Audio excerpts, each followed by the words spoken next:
Wabarakatuh. Alhamdulillahi rabbil alamin wal aqibatu lil muttaqin wala udwana illa 'alal zalimin. Wassalatu wassalamu ala asyrafil anbiya'i wal mursalin wa ala alihi wa sahbihi ajma'in. Rabbana iftah bainana wa baina qaumina bil haqqi wa anta khairul fatihin. Amma ba'd. Yang dihormati barisan tuan-tuan imam, tuan fungsi masjid, tuan-tuan, puan-puan muslimin dan muslimat yang dirahmati Allah sekalian. InsyaAllah pagi ini kita tengok surah Al-Furqan pada ayat 62 insyaAllah. 65. Ayat 65. Ayat 60, sekejap Ayat 64.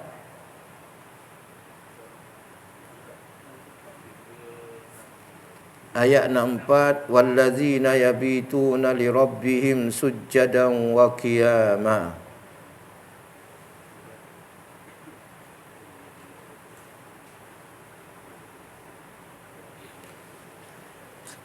Macam biasa, saya baca ayat ni dan beberapa ayat selepasnya tuan-tuan puan-puan ikut kuat-kuat. A'udzu billahi minasy syaithanir rajim.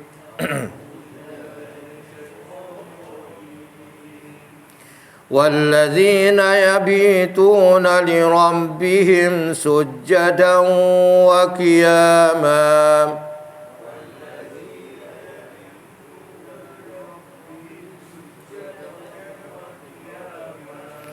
والذين يقولون ربنا اصرف عنا عذاب جهنم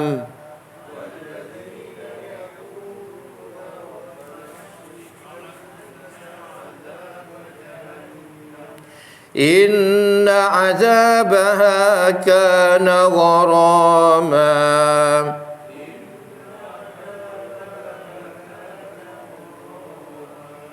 إنها ساءت مستقرا ومقاما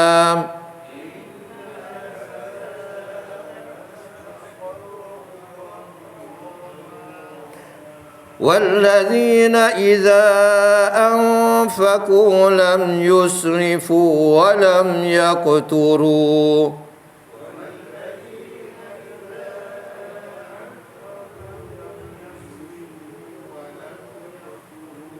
وكان بين ذلك قواما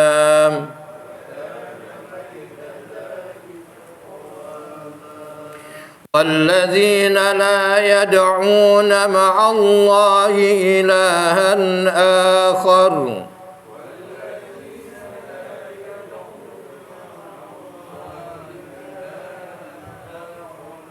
ولا يقتلون النفس التي حرم الله إلا بالحق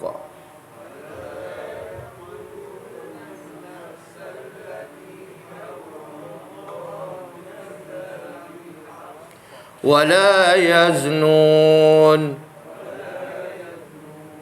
ومن يفعل ذلك يلقى أثاما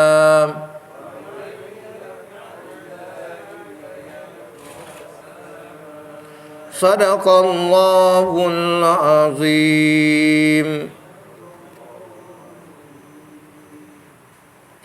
Pada ayat 64 Allah Ta'ala berfirman yang berbunyi wallazina yabituna lirabbihim sujjadan wa qiyama, yang bermaksud dan mereka, wallazina dan mereka, yabituna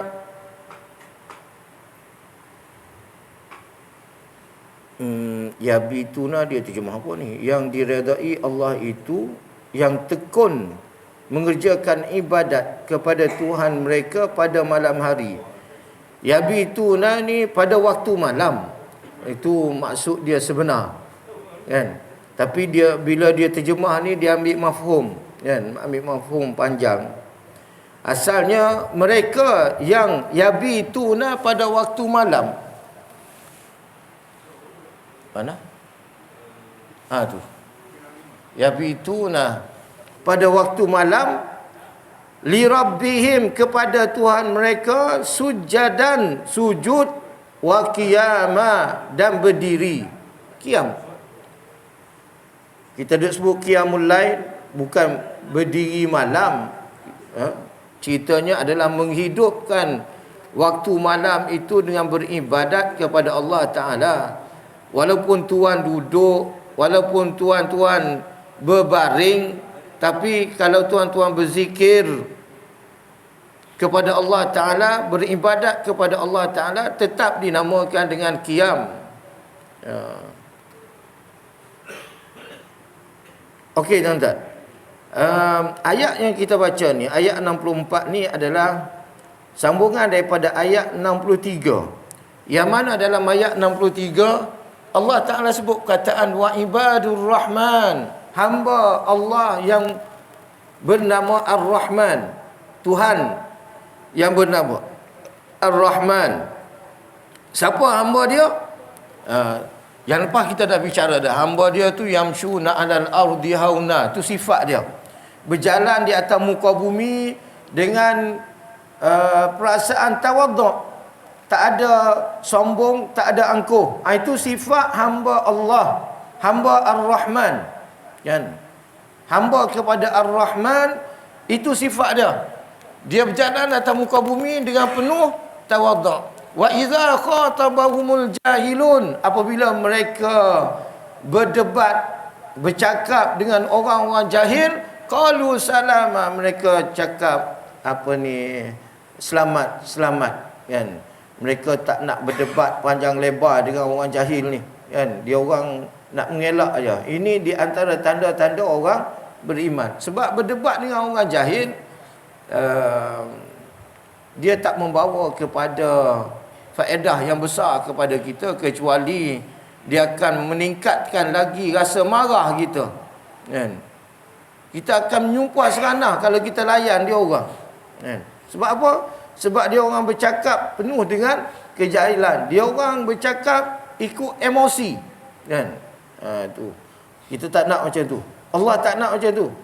Yang tu Allah sebut wa iza khatabahumul jahiluna qalu salama. Kemudian pada pagi ni kita baca wallazina yabituna li rabbihim. Ini sifat ibadur rahman, sifat hamba kepada Tuhan yang bernama Ar-Rahman, kan. Iaitu mereka yang pada waktu malamnya mendirikan ibadat kepada Allah Ta'ala. Allahu Akbar. Bukan bermakna kita masuk waktu malam ni kita terus beribadat pada Allah Ta'ala, tak tidur. Dah. Dalam surah An-Naba Allah sebut wa ja'alnal laila libasa, dan kami jadikan untuk kamu waktu malam itu adalah pakaian. Wa ja'alna naumakum subata, dan kami jadikan tidur kamu itu adalah untuk rehat. Jadi Islam bukan kata nak suruh kita berjaga sepanjang malam, bukan. Islam nak ambil sebahagian daripada malam kita itu untuk kita beribadat kepada Allah Subhanahu wa taala. Kenapa ibadat pada waktu malam ini disuruh oleh Allah Taala, terutamanya kepada Nabi kita Muhammad sallallahu alaihi wasallam. Nabi wajib tuan-tuan. Nabi wajib qiyamul lail. Kita orang-orang biasa ni tak wajib, sunat tuan-tuan. Nabi bila diangkat menjadi rasul, Allah sebut dalam surah Al-Muzammil, qumil laila illa qalila. Bangunlah waktu malam walaupun sedikit. Nisfahu, setengahnya, au awinkus minhu qalila, ataupun kurang daripadanya sedikit. Allah suruh Nabi kita bangun malam, sama ada separuh malam ataupun kurang daripada separuh malam. Buat apa tu? Auzid alaihi warattilil Qur'ana tartila, ataupun ditambah dengan membaca Quran secara tartil. Jadi antara ibadat malam ni, selain daripada solat, selain daripada zikir, adalah membaca Al-Quran. Baca Quran, tuan-tuan. Khasiat dia terlalu hebat, tuan-tuan. Kenapa Allah suruh Nabi kita berqiyamul lail? Kenapa Allah suruh kita berqiyamul lail, tuan-tuan? Sebab dengan berqiyamul lail, dia akan memberi kekuatan kepada kita untuk kita menambahkan ibadat-ibadat kita yang lain, dan memberi kekuatan kepada kita dalam menghadapi ujian dan cabaran kehidupan. Allah sebut dalam surah Al-Mulk, allazi khalaqal mauta wal hayat, dialah yang telah menciptakan mati dan hidup, liyabluwakum, untuk uji kamu. Tu Allah dah bagi tahu dah. Tujuan Allah cipta kita ni, hidup dan mati kita ni, untuk apa?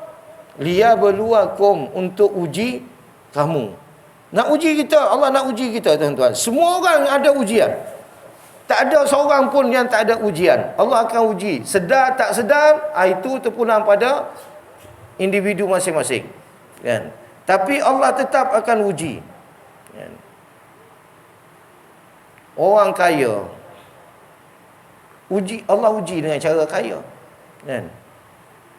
Kebanyakan orang kaya, anak tak ramai ataupun anak terus tak ada. Kan? Allah uji kot tu. Kan? Kaya sangat, terlibat dengan kena saman menyaman. Saman zaman sekarang bukan saman polis JPJ tu, saman mahkamah ni, kan? Juta-juta. Kan? Sekali saman 100 juta. Bengkok, tuan-tuan. Kaya, bila kaya jadi macam tu pula, tuan-tuan. Tengok Arab Saudi, kan? Raja bergaduh sama raja, tangkap, kan? Keluarga-keluarga, kerabat-kerabat diraja ditangkap, dipenjarakan. Padahal keluarga dan kerabat diraja tu, di Malaysia ni, keluarga kerabat diraja diberi logo, lambang khusus dekat kereta dia tu, kan? Lalu je polis semua hormat, kan? Wih, dekat sana Arab Saudi tangkap, tuan-tuan. Tengok. Kaya, cara kaya Allah uji, kan? Miskin, dah memang dah ujian Allah Ta'ala dah miskin tu, kan? Susah, hidup susah, kan? Jadi Allah nak uji kita, tuan-tuan. Kalau uji ikut kaya, miskin, itu lumrah, kan? Antara ujian Allah adalah akidah, pegangan kita. Hari ni kita pegang dengan akidah apa? Akidah pakai-pakai hari ni, kan? Sama ada akidah Islam ataupun bukan Islam. Hak dalam Islam pula bercabang-cabang akidah. Kita pilih hak mana? Kan? Kalau kita tak ada panduan Quran, tak ada panduan hadis, kita sesat. Sebagaimana yang saya sebut sebelum ni, ada seorang Indonesia 2 minggu lepas dia mengaku dia sebagai Imam Mahdi. Tuan-tuan tengok, ada YouTube, keluar dalam TikTok, kan? Mengaku Imam Mahdi. Aduh, tuan-tuan, siap bersumpah. Dia kata siapa yang tak setuju dengan dia, tak percaya kepada dia, akan ditimpa bala bencana. Lebih kurang gitulah, kan? Kita kalau tak ada ilmu, kita kata betul lah, sebab dia dakwa dia mimpi jumpa Rasulullah, dan Rasulullah bagi tahu dia Imam Mahdi. Dia sumpah, tuan-tuan, dalam video dia tu, wallahi wa billahi wa tallahi, kan? Allahu akbar. Apa nak jadi dengan manusia ni, kan? Tuan-tuan, hadis Nabi dah cakap dah, Imam Mahdi tu siapa, kan? Ini ujian Allah Ta'ala, tuan-tuan. Nak tengok kita boleh terima ke tak boleh terima. Imam Mahdi siapa? Nabi kata Imam Mahdi itu nama dia sama dengan nama aku, Muhammad bin Abdullah. Hak mengaku Imam Mahdi ini Muhammad Kasim. Aduh, letih tuan-tuan. Nabi kata apa ni, Imam Mahdi itu keturunan Quraisy. Dia keturunan apa? Bugis ke Melayu ke entah apa tuan-tuan. Nabi kata Imam Mahdi itu rupa dia sama dengan rupa aku. Kau rupa Indonesia. Ya Allah. Jadi ini ujian Allah Ta'ala tuan-tuan. Ujian Allah Ta'ala. Nak tengok kita terikut ke tak terikut. Jadi Allah nak uji tuan-tuan. Kenapa ada qiyamul lail? Kenapa kita kena beribadat malam, bangun malam?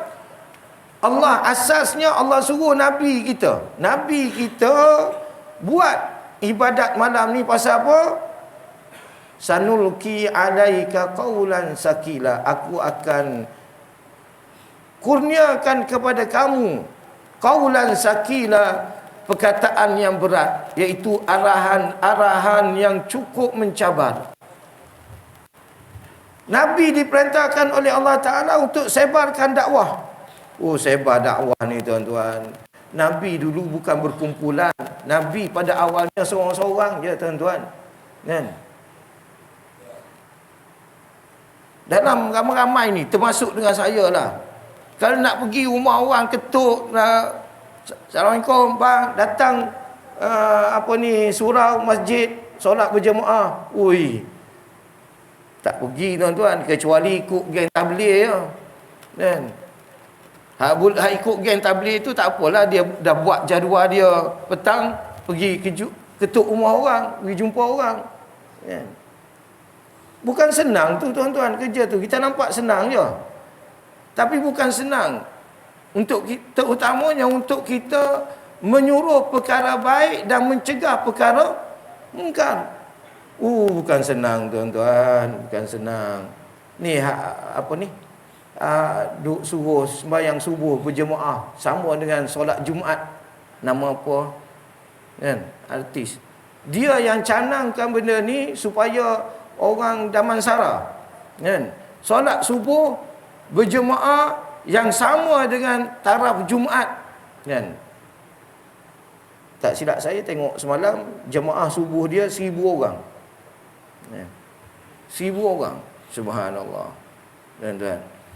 Itu pun dia kena ugut tuan-tuan. Orang yang buat kerja macam tu pun kena ugut. Subhanallah. Padahal ajak sembahyang subuh je pun. Kan? Bukan kerja senang tuan-tuan. Nak ajak kepada perkara baik ni bukan satu benda yang senang. Jangan kita pandang dia mudah dan remeh. Kenapa terjadinya peristiwa Ashabul Kahfi? Pasal apa? Pemuda-pemuda yang membawa diri berlindung di dalam gua kerana mereka diancam untuk dibunuh oleh raja setelah mereka berdakwah kepada raja supaya raja menyembah Allah Subhanahu wa taala. Nak kena bunuh tuan-tuan, sampai ditidurkan oleh Allah Taala selama 300 tahun. Benda ni bukan senang tuan-tuan. Nabi Muhammad sallallahu alaihi wasallam, bagaimana dakwah Nabi di Mekah Al-Mukarramah. Sahabat-sahabat berapa ramai yang kena bunuh, berapa ramai yang kena seksa. Ini semua ujian. Kalau tak ada qiyamul lail tuan-tuan, keparitlah. Tuan-tuan tengok hari ni ramai orang Islam yang menyokong komunis. Sorry lah, saya cakap direct.